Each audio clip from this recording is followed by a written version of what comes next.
오늘도 이 잠언의 지혜가 우리의 지혜가 되어 우리 모두 겸손한 지혜자로서 살 수 있기를 소망합니다.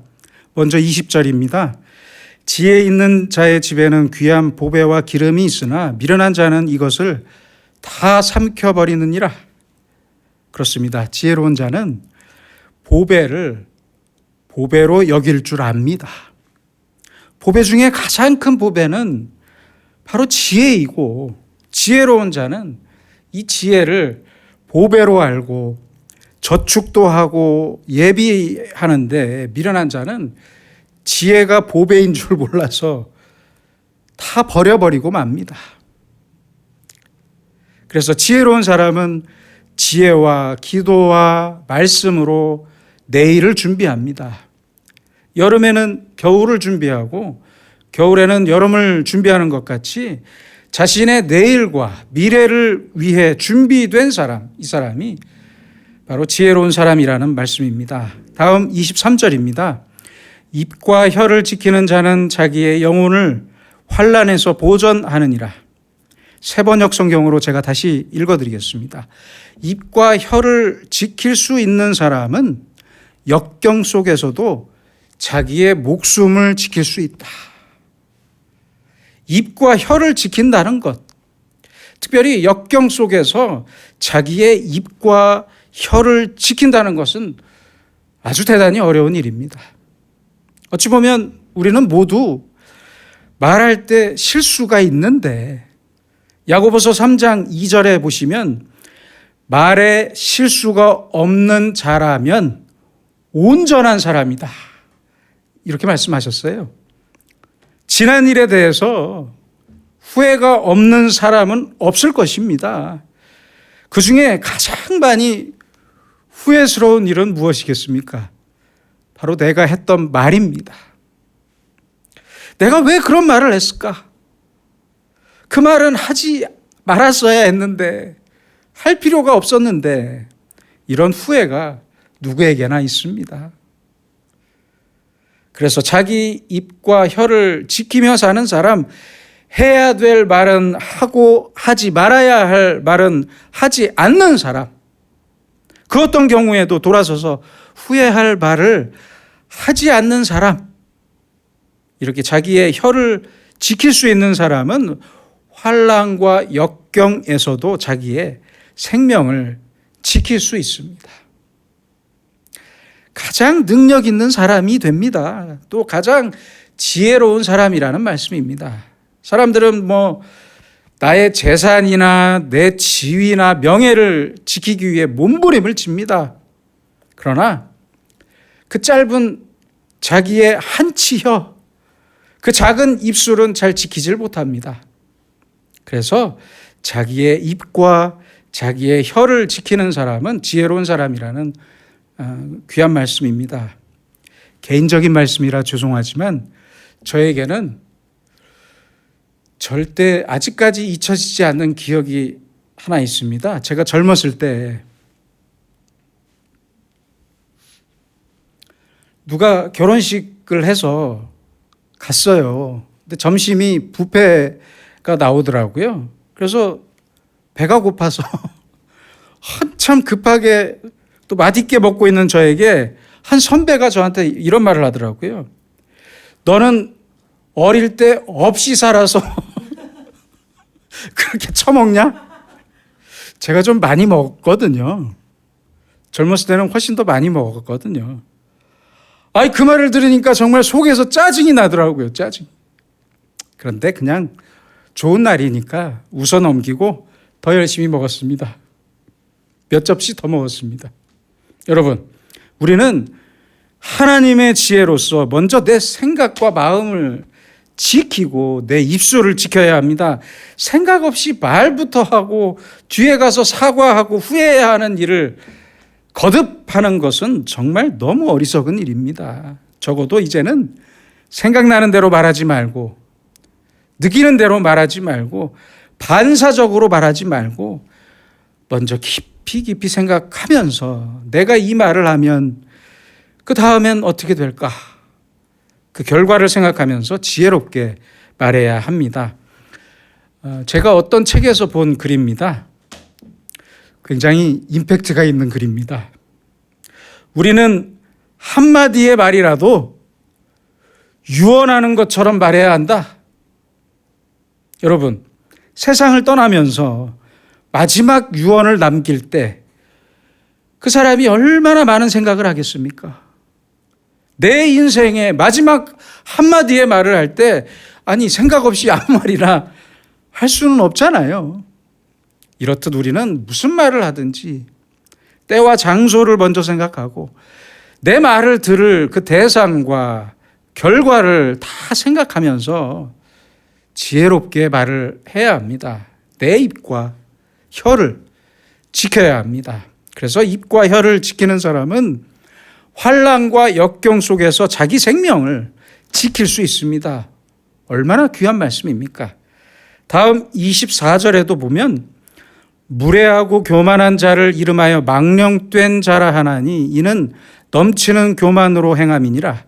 무례한 행동이나 말의 실수는 전부 사실 교만에서 오는 것입니다. 입술을 못 지키는 이유는 교만 때문이고 그러나 겸손한 사람은 입과 혀를 잘 지킵니다. 교만한 사람들이 문제예요. 겸손한 사람은 자기 인격을 지키기가 쉬워요. 그런데 교만한 사람은 그럴 수가 없어요. 그래서 죄의 뿌리를 교만이라고 말하잖아요. 그것이 바로 원죄성이라는 것입니다. 그러니까 늘 겸손한 마음을 가져야 합니다. 그리고 그 겸손 위에 믿음을 쌓아 올려나가야 합니다. 모든 일을 겸손하게 하나님께 맡기세요. 그래서 겸손한 믿음이 있으면 모든 악과 실수를 피할 수 있습니다. 면할 수 있어요. 문제는 교만입니다. 교만. 25절입니다. 게으른 자의 욕망이 자기를 죽이나니 이는 자기의 손으로 일하기를 싫어함이니라. 게으른데 욕심은 많아요. 이게 문제예요. 욕심이 있으면 최소한 부지런해야 하는데 일은 안 하면서 부자가 되겠다고 해요. 이건 도박하는 마음과 같습니다. 이 마음이 얼마나 잘못된 마음입니까? 일은 안 하고 투기하고 도박해서 돈만 벌려는 마음. 이건 도둑놈의 마음입니다. 그래서 게으른 자의 욕망이 결국 자기를 죽이게 만듭니다. 26절입니다. 어떤 자는 종일토록 탐하기만 하나 의인은 아끼지 아니하고 베푸느니라. 어떤 사람은 더 가지려고 더 욕심을 내요. 더 가지려고 해요. 그 욕심의 두께가 끝이 없어요.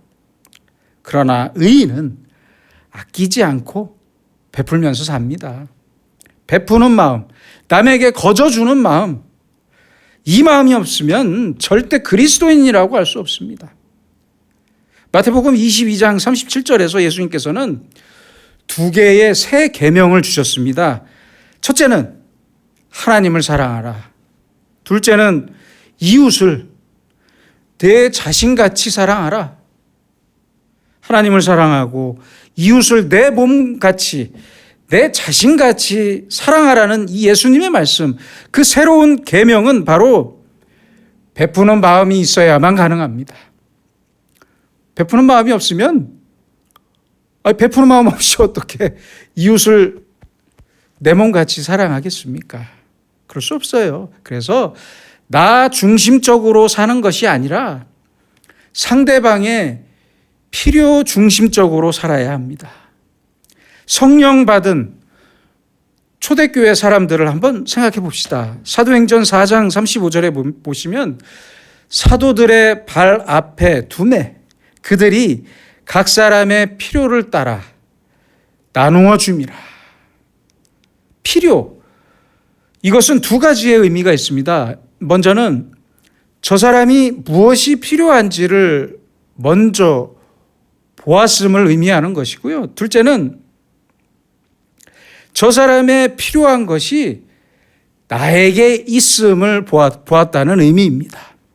이렇게 두 가지의 의미가 있어요. 바로 이 사람이 성령 받은 사람이고 바로 이것이 성령 받은 사람의 가치관입니다. 여러분, 내 마음이 은혜로우면 다른 사람이 무엇이 필요한지를 훤히 알 수가 있어요. 직접 말을 듣지 않아도 알 수 있어요. 그런데 상대의 필요를 알았더라도 아무리 봐도 내가 줄 게 없어요. 뭐 하나도 주기가 아까워졌어요. 이런 사람은 성령 받은 마음이 아닙니다. 오순절에 성령 받은 사람들의 마음은 모두가 베푸는 마음이었습니다. 필요를 따라 나눠주었습니다. 자기 것을 갖다 주고 사도들에게 주고 사도들이 나눠주었습니다. 사도행전 4장 32절입니다. 자기 재물을 조금이라도 자기 것이라 하는 이가 하나도 없더라. 얼마나 귀한 말씀입니까? 아니, 내 손에 있다고 내 것입니까? 오늘이라도 죽으면 내 것이 아니에요. 그래서 살아있는 동안 내 손에 있는 것은 내가 관리해야 하는 것이지 내 것이 아닙니다. 나는 그저 임시 관리자일 뿐이에요. 이걸 잊지 말아야 합니다. 근본적으로 내 것이 아닙니다. 그런데 내 것이라고 착각하니까 문제예요. 건강도 내 것이 아니에요. 물질도 내 것이 아닙니다. 심지어는 내 자식도 내 것이 아니에요. 착각하지 마세요. 내 마음대로 할 수 있는 게 아니에요. 그럼 내가 할 수 있는 일은 무엇입니까? 하나님께 다 맡기는 것뿐입니다. 하나님께 맡기세요. 그러므로 내 것을 내 것이라고 하는 사람은 너무 어리석은 사람입니다. 1955년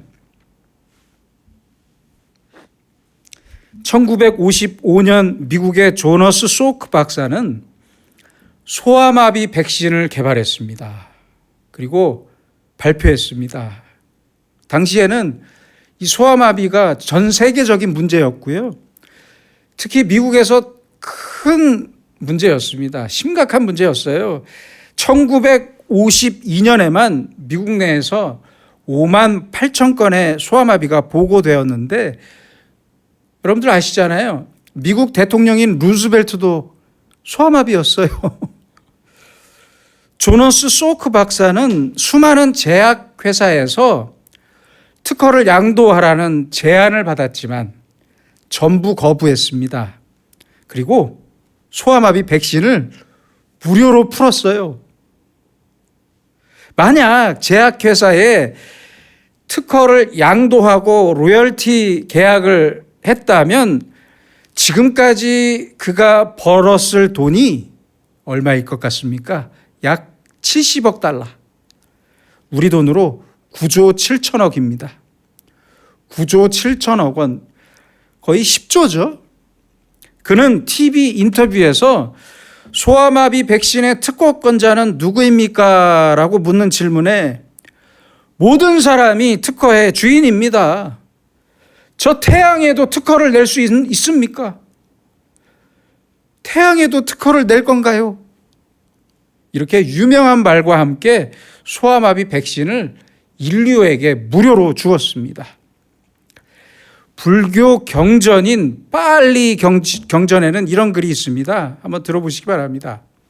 음식을 베푸는 사람은 남에게 힘을 주는 사람이며 의복을 베푸는 사람은 남에게 아름다움을 주는 사람이며 탈 것을 베푸는 사람은 남에게 편안함을 주는 사람이며 등불을 베푸는 사람은 남에게 밝은 눈을 주는 사람이며 집을 베푸는 사람은 남에게 모든 것을 주는 사람이다. 아니, 불교 경전에도 이렇게 적혀 있는데 도대체 왜 요새 그리스도인들은 왜 이리 베풀질 못하는 것입니까? 왜 이리 베풀지 못하는 그리스도인이 많은 것입니까? 성령 받은 사람은 내 것을 내 것이라고 하지 않고 우리의 것이라고 합니다. 그랬어요. 또 저 사람의 필요가 눈에 보였습니다. 환하게 보였어요. 그리고 내가 할 수 있는 게 무엇인지, 저 사람을 위해 내가 베풀 수 있는 것이 무엇인지를 알고 베풀었습니다. 바로 이것이 성령 받은 사람의 마음입니다. 27절입니다. 악인의 재물은 본래 가증하거든 하물며 악한 뜻으로 드리는 것이랴. 하나님 앞에 드리는 재물을 말하고 있습니다. 재물은 내가 정성껏 땀을 흘린 것으로 드려야 합니다. 그런데 악인의 재물은 정성껏 모은 재물이 아니에요. 악한 방법으로 모은 재물이잖아요. 그 재물로 제사를 드립니다. 게다가 악한 마음이 도사리고 있어요. 이 재물로 사람들에게 자랑하고 칭찬을 얻으려는 거예요. 너무 악한 마음입니다. 그 재물 자체도 가증한데 이걸 재물로 드리면서 자랑하려고 해요. 그 마음도 가증스럽습니다. 지금의 교회에서도요, 이런 문제가 많아요. 처음에는 교회에 나와서 봉사도 열심히 하고 헌금도 열심히 하면서 신용을 쌓은 다음에 교인들에게 돈을 빌립니다. 돈을 빌려요. 그런데 약속한 날에 돈을 갚지 않고 교회에도 안 나옵니다.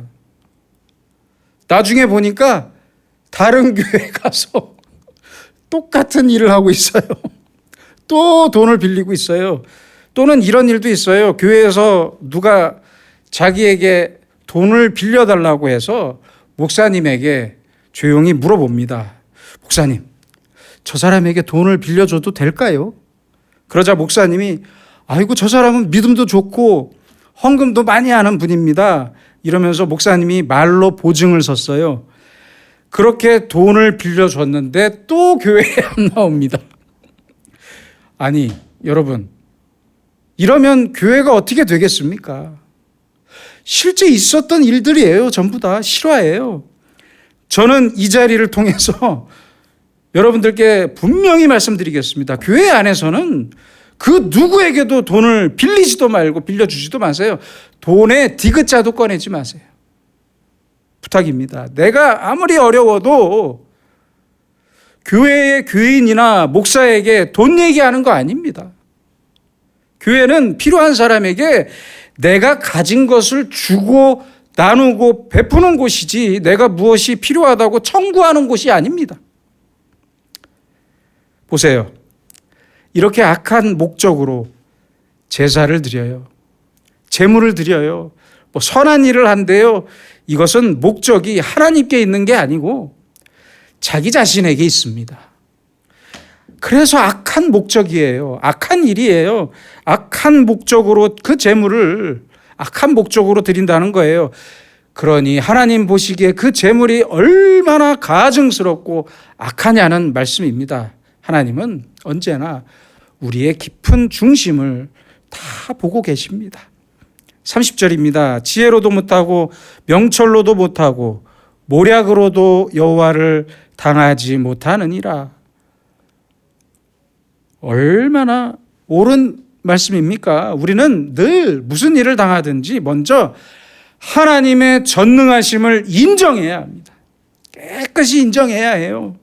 진심으로 인정해야 합니다. 하나님은 언제나 나보다 우리보다 나으십니다. 전능하십니다. 하나님은 위대하십니다. 하나님의 지혜는 완전하십니다. 항상 이렇게 고백하고 이 생각과 이 마음으로 살아야 합니다. 그러니까 언제나 우리는 하나님께서 하시는 일에 대해서 아무것도 비판할 자격이 없습니다. 무엇을 비판할 수 있겠습니까? 하나님의 선하신 뜻에 따라서 그저 순종하는 겸손함이 있어야 합니다. 우리는 때때로 내 뜻대로 안 된다고 해서 하나님을 원망하기 쉬운데요. 믿는 사람들이 가장 범하기 쉬운 죄가 원망죄입니다. 잊지 마세요.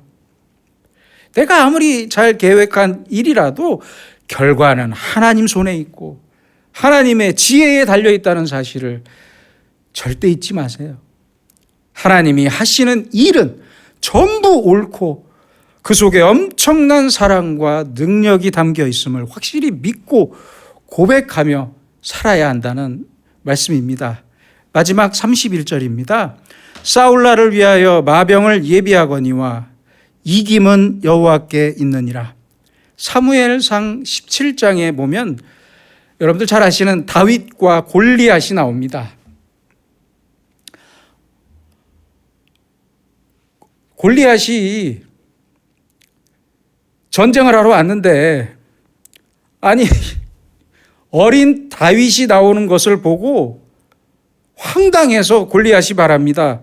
네가 나를 개로 여기고 막대기를 가지고 나왔냐? 얼마나 황당했으면 이런 이야기를 했어요. 내 살을 공중의 새와 들짐승들에게 주겠다 하면서 다윗을 조롱하고 무시했습니다. 아니, 당연히 그럴 수밖에 없죠. 체급이 차이가 나는데요. 그때 다윗이 사무엘상 17장 47절에서 아주 유명한 말을 했습니다. 전쟁은 여호와께 속한 것이다. 여러분, 군사력이 좋고 무기가 많다고 이기는 게 아니에요. 이 승리는 하나님께 속한 것입니다. 여러분, 생각해 보세요. 저 옛날 냉전 시대에 구소련의 무기와 군사력이 얼마나 막강했습니까? 무시무시했잖아요. 그러나 구소련은 미국과 한 번도 싸워보지 못하고 망했습니다. 그렇잖아요? 이게 바로 하나님이 하시는 일입니다. 군사력이 좋다고 이기는 게 아니에요. 지금의 우리도 많은 어려움에 처해 있습니다. 정치가 어떻고 경제가 어떻고 그리고 아직도 북한과 대치 중이고 군사적으로 아슬아슬합니다. 날마다 위기 속에 살고 있어요. 그러나 잊지 마세요.